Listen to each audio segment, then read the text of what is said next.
नारायण नारायण। ओम नमः शिवाय। ओम नमः शिवाय।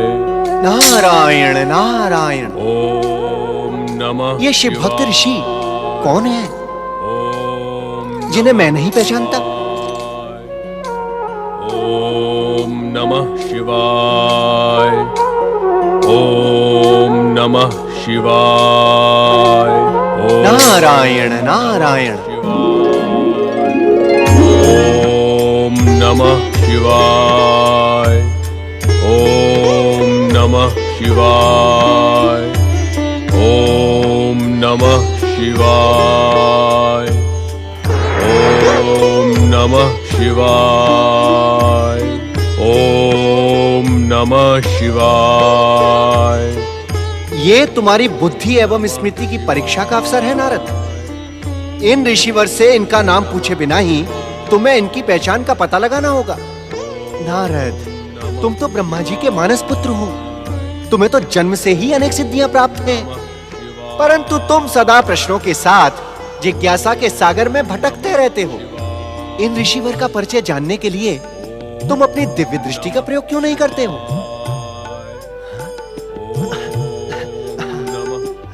नारायण नारायण।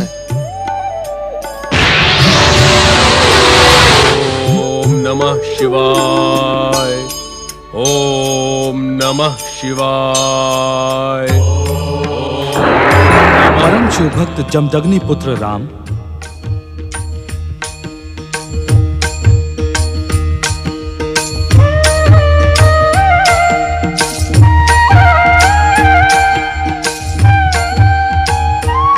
परम शिव भक्त जमदग्नि पुत्र राम, हम तुम्हारी तपस्या और शिव आराधना से प्रसन्न होकर तुम्हें यह अपराजेय परशु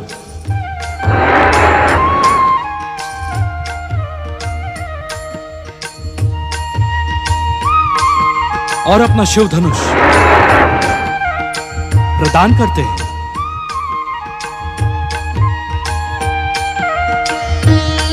आज से तुम राम नहीं परशुराम के नाम से विख्यात होगे। जगत पालक भगवान श्री हरि विष्णु के अवतार परशुराम का नाम धर्म, न्याय और नीति के इतिहास में अमर होगा। भोलेनाथ, आपकी कृपा पाकर मैं धन्य हुआ। तुम्हारा कल्याण हो भक्त शिरोमणि।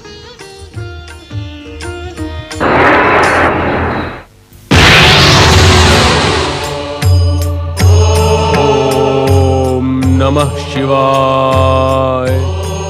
ओम नमः शिवाय। ओम नमः शिवाय।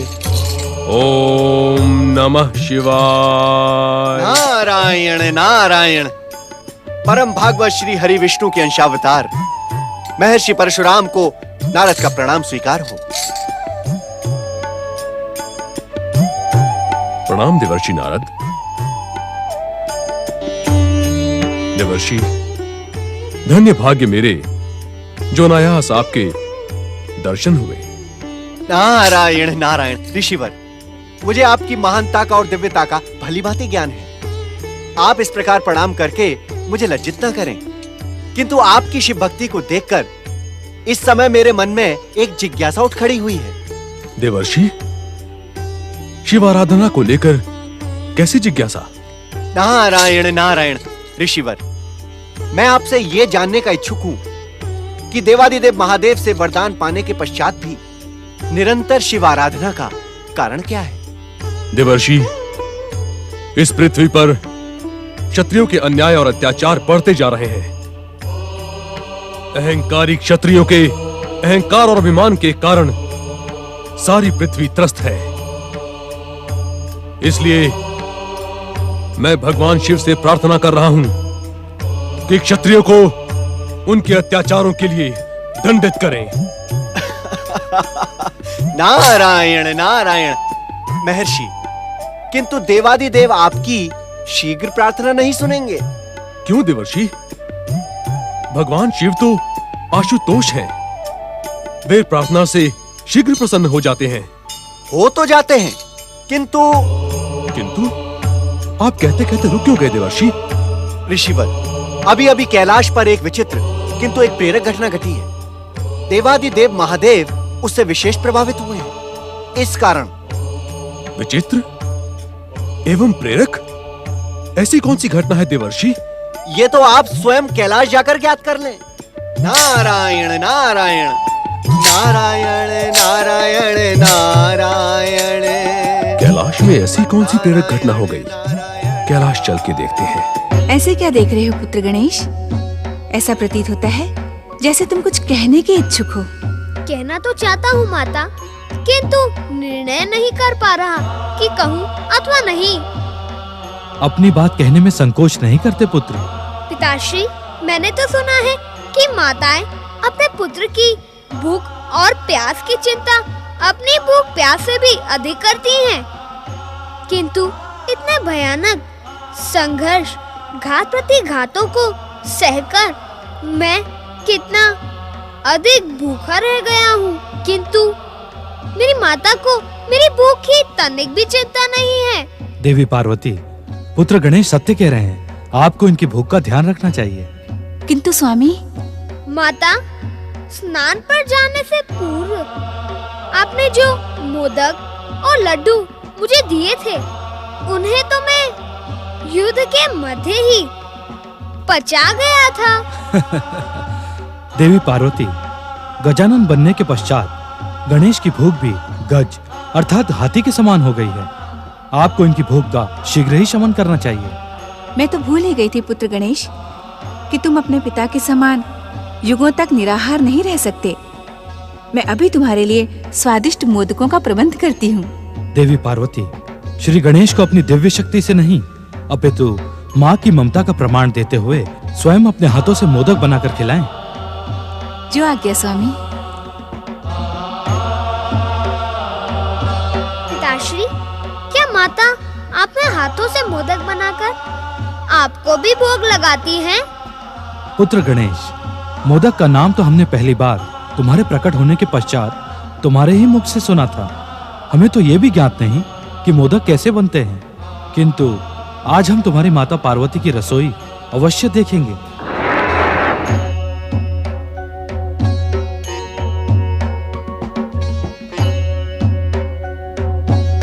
दिव्य शक्ति अथवा भानुमति के पिटारे से मोदक प्रकट करना तो ठीक है, और उनके मधुर स्वाद से मैं परिचित भी हूँ, किंतु जब पिताश्री मोदक का नाम पहली बार सुन रहे हैं, तो पता नहीं माता को स्वयं मोदक बनाना आता भी है या नहीं। कहीं वे मेरा मन प्रसन्न करने के लिए तो नहीं कह रही थी।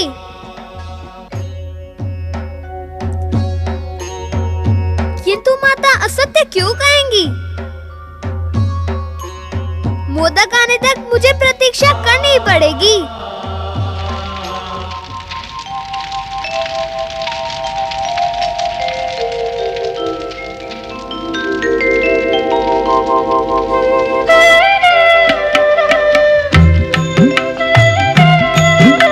पता नहीं गजानन बनने के पश्चात श्री गणेश की भूख कितनी होगी। कहीं मोदक के इन थालों से उनकी भूख शांत ना हुई तो।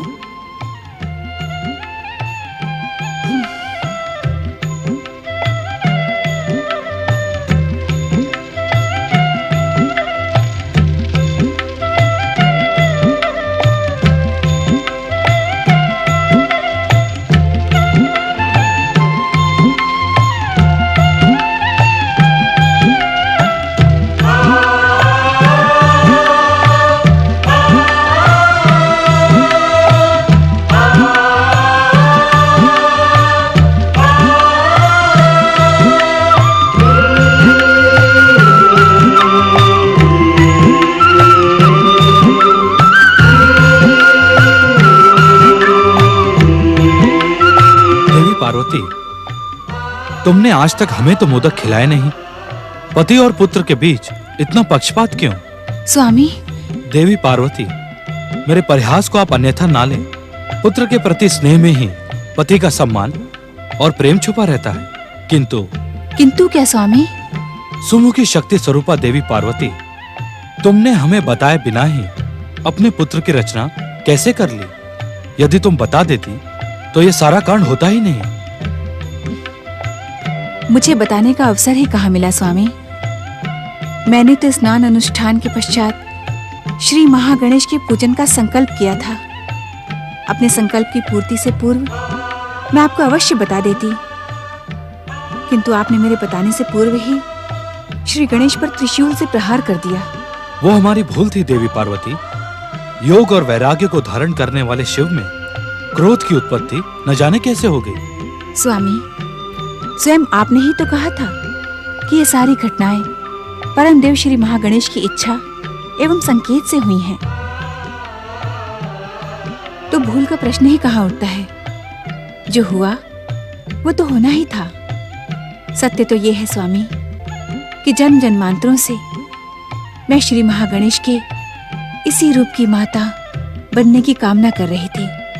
श्री महागणेश का गजानन स्वरूप मुझे सबसे प्रिय है। अर्थात परम देव श्री महागणेश के साथ शक्ति स्वरूपा देवी पार्वती की इच्छा और लीला भी सक्रिय थी। देवी पार्वती, श्री गणेश को श्री महागणेश जैसा गजानन रूप प्राप्त हो, कहीं इसी कारण आपने ही तो इस लीला को नहीं रचा। परम देव श्री महागणेश के साथ शक्ति स्वरूपा देवी पार्वती की इच्छा और लीला भी सक्रिय थी।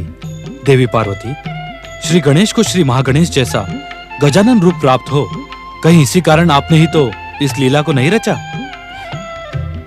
नहीं नहीं स्वामी, वास्तव में ये लीला परम देव श्री महागणेश की ही है, जिसमें हम सभी पात्र बन गए। अर्थात श्री गणेश के गजानन बनने के कारण आपकी जन्म जन्मांतरों की कामना पूर्ण हुई। आपने जो इच्छा की वो मिल गई।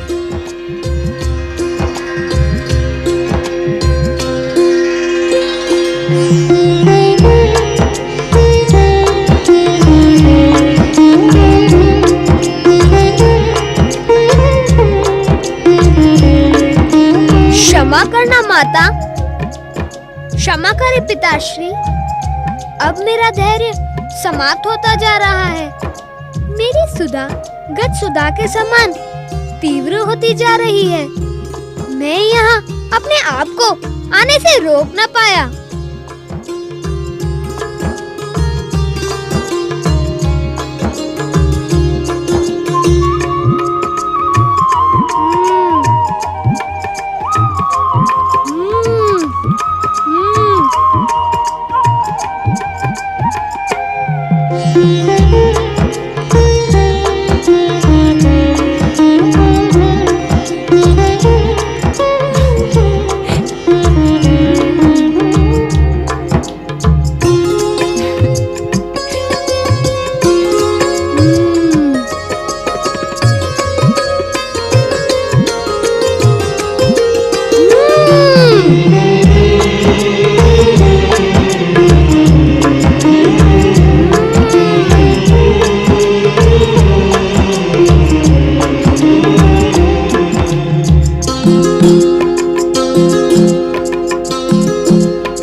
श्री गणेश, कितने लंबे समय के पश्चात हमें तुम्हारी माता के साथ एकांत में रहने का अवसर मिला था और तुम उस एकांत में विघ्न पहुंचाने के लिए आ गए। क्या तुम अपनी भूख पर कुछ समय के लिए नियंत्रण नहीं रख सकते थे? क्षमा कर दे पिताश्री, मैं अपनी भूख पर नियंत्रण नहीं रख सकता। भूख के कारण ही मुझसे यह अपराध हो गया। तुम्हें अपनी भूल और अपराध के लिए प्रायश्चित करना होगा। आज्ञा करे पिताश्री, मैं अपनी भूल और अपराध का क्या प्रायश्चित करूं? तुम्हें इस कक्ष का प्रतिहारी बनना होगा। जिस प्रकार तुमने अपनी माता के स्नान के समय स्नान कक्ष का पहरा दिया था, उसी प्रकार इस समय इस कक्ष का भी पहरा देना होगा। जो आज्ञा पिताश्री। पुत्र गणेश, हमारे कक्ष में हमारी आज्ञा न मिलने तक किसी को आने ना देना।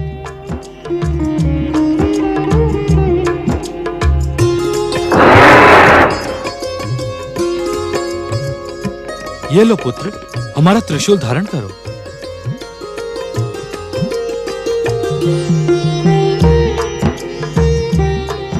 माता, पिताश्री ने तो प्रतिहारी बनने से पूर्व मुझे अपनी त्रिशूल के रूप में भेंट दे दी, किंतु क्या तुम मुझे कुछ भेंट नहीं दोगी?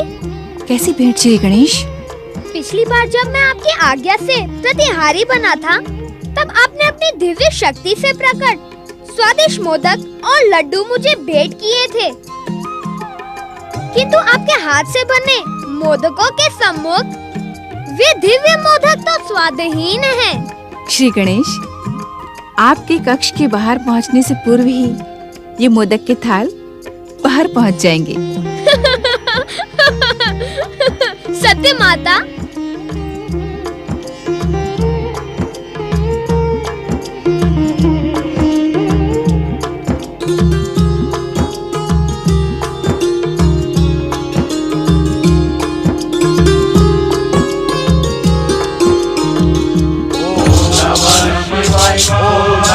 शिवाय ओम नमः शिवाय ओम नमः शिवाय ओम नमः शिवाय ओम नमः शिवाय ओम नमः शिवाय ओम नमः शिवाय ओम नमः शिवाय ओम नमः शिवाय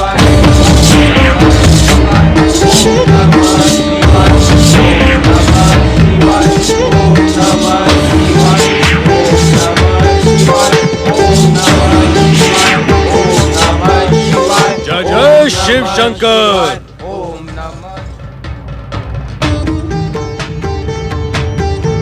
हमारे आराध्य भगवान शिव कहाँ हैं? महाराज नंदी, शिव गणों, मेरे प्रश्न के उत्तर में तुम सब मौन क्यों हो? मेरे प्रश्न का उत्तर क्यों नहीं देते? बताओ, कहाँ है शिव शंकर? जब वे हमें बताकर नहीं गए तो हम आपको क्या बताएं कि वे कहाँ गए हैं? शिव गणों, तुम शिव के सेवक और कैलाश के रक्षक हो। शिव कहाँ जाते हैं ये ज्ञात रखना तुम्हारा कर्तव्य है। अतिशीघ्र बताओ, कहाँ है भोलेनाथ? हमें ज्ञात नहीं कि वे कहाँ हैं। हम आपको कैसे बताएं? आप इस प्रश्न को बार बार क्यों दोहराते हैं? महाराज नंदी, तुम हमारी उपेक्षा और अपमान कर रहे हो। इसे आप अपना अपमान समझें या उपेक्षा? हम सत्य कहते हैं कि भगवान भोलेनाथ के स्थान का ज्ञान हमें नहीं है। वे मुझे कुछ भी बताकर नहीं जाते हैं। भगवान शिव यदि नहीं बताते तो तुम्हें तो ज्ञात रखना चाहिए। भगवान शिव के जाने के स्थान का ज्ञान रखना तुम्हारा कर्तव्य है। ऋषिवर, आप अपने क्रोध में हमारे कर्तव्य की परिभाषा रचने का प्रयास ना करें। युगों युगों से हम शिव के सेवक अपनी सेवाओं से उन्हें संतुष्ट करते रहे हैं और उनकी कृपा प्राप्त करते रहे हैं। भोलेनाथ की कृपा के कारण ही तुम्हें शिवगण जैसा महत्वपूर्ण पद प्राप्त है, अन्यथा तुम सब इस योग्य हो ही नहीं। ऋषिवर, आप हमारी योग्यता पर प्रश्न चिन्ह ना लगाएं। शांत रहकर शिव ध्यान में लीन होकर आप प्रतीक्षा करें, नहीं तो आप जैसे आए हैं वैसे ही लौट जाएं। नंदी, हमारे क्रोध को जगाने का दुस्साहस न कर, अन्यथा अनर्थ हो जाएगा। हम अपने आराध्य भगवान शिव को स्वयं ही ढूंढ निकालेंगे।